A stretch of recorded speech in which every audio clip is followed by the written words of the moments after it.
first flew onto the radar in the 1970s and have since evolved into sophisticated flying machines. Many have turbine engines and use real jet fuel.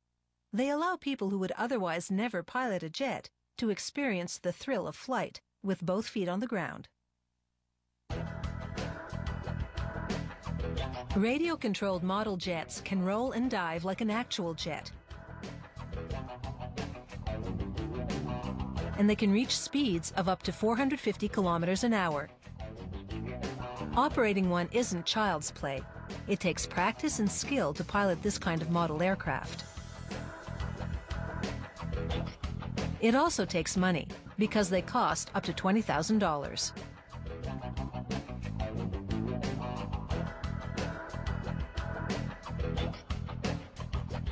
Making a model jet begins with the paint job. They airbrush designs directly into the molds that will be used to shape various parts. This particular mold will be used to make one half of a wing shell.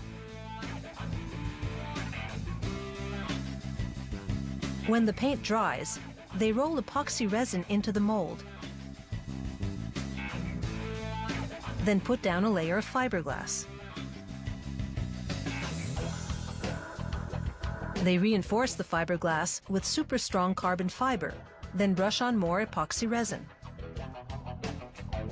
The next layer is balsa, a lightweight wood from South America. They apply carbon fiber to sections of the wing where parts are to be attached. Another sheet of fiberglass and epoxy is the final layer. Now they add a layer of absorbent material, then sandwich the mold in plastic film. They install a connector for a vacuum hose and hook it up.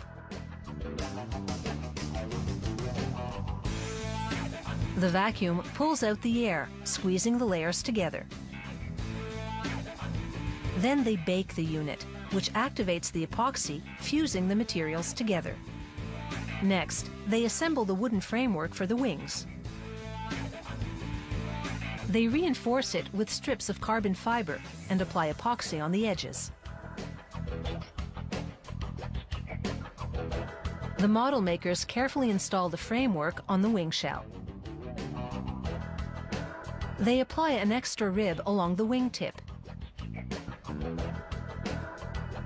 Slide aluminum cylinders into tubes in the framework, then bead more epoxy along the wing shell's perimeter. They use high-strength adhesive in strategic parts of the framework to attach the other half of the molded wing.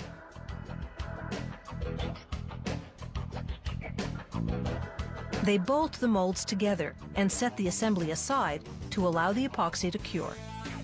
After a few hours, they extract the wing, its artwork nicely transferred from the inside surface of the mold.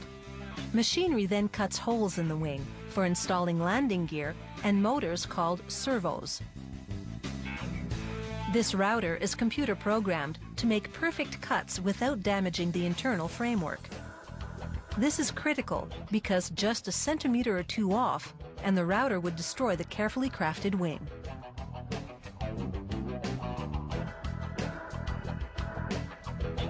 The modeler now perforates the fiberglass layer of the wing. He's creating a hinged section called an aileron. It's a control surface that will cause the plane to turn or roll.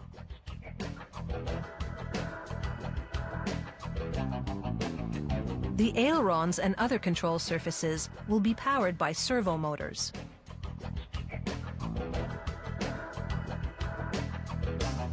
The front fuselage shell has been molded and is now ready to be revealed.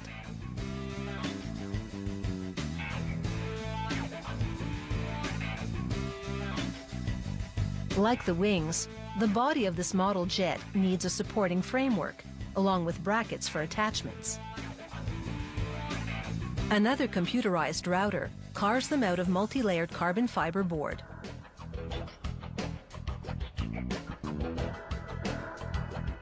The modeler glues these parts inside the fuselage and the tail of the jet.